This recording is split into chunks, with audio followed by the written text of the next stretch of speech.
મિત્રો આ વિડિયોની અંદર આપણે મોબિલિટી અને વાહકતાની વાત કરવાના છીએ। ધાતુ પદાર્થ માટે અને અર્ધવાહક માટે મોબિલિટી અને વાહકતાની ગણતરી કઈ રીતે થાય એની વાત કરવાના છીએ।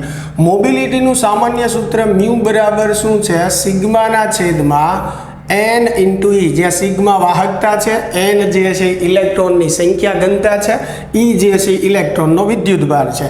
જો મારે વાહકતા દર્શાવવી હોય તો સિગ્મા બરાબર શું થાય? મ્યુ n e, બરાબર। એટલે આ વાહકતાનું સૂત્ર થઈ ગયું મોબિલિટીના સ્વરૂપમાં। હવે જો ધાતુ પદાર્થની વાત કરીએ તો એમાં વિદ્યુતના વહન માટે ફક્ત મુક્ત ઇલેક્ટ્રોન જવાબદાર હોય છે। એટલે ધાતુ પદાર્થોની અંદર મોબિલિટી ગણવાનું સૂત્ર જે છે મ્યુ બરાબર સિગ્માના છેદમાં n e થશે, પણ સિગ્મા e એટલે વાહકતા ઇલેક્ટ્રોનની આવશે અને એવી રીતે n e એટલે સંખ્યા ઘનતા પણ ઇલેક્ટ્રોનની આવશે। હવે આમાંથી સિગ્માના સૂત્રનો કરતા બનાવશો તો તમને ધાતુ પદાર્થ માટે વાહકતા કઈ રીતે ગણવાની એનું સૂત્ર મળશે।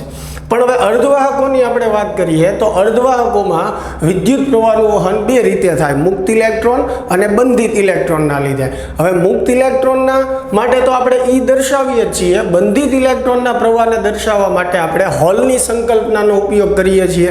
એટલે એનો પ્રવાહ દર્શાવવા માટે આપણે H સંજ્ઞાનો ઉપયોગ કરીએ છીએ હોલનો પ્રવાહ દર્શાવવા માટે।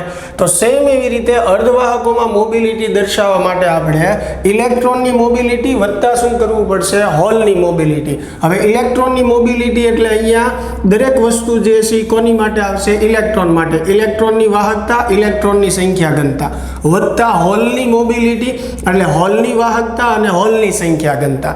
એવી જ રીતે જો વાહકતા આપણે ગણવી હોય અર્ધવાહકોમાં તો કુલ વાહકતા જે છે ઇલેક્ટ્રોનની વાહકતા વત્તા હોલની વાહકતા જેટલી થશે।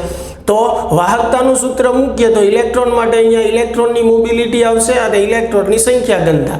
એવી જ રીતે અહીંયા હોલની વાહકતામાં હોલની મોબિલિટી આવશે અને હોલની સંખ્યા ઘનતા આવશે। ચાલો, તો આ ક્લિયર થાય છે। મળીએ હવે નેક્સ્ટ વિડીયો લેક્ચરમાં।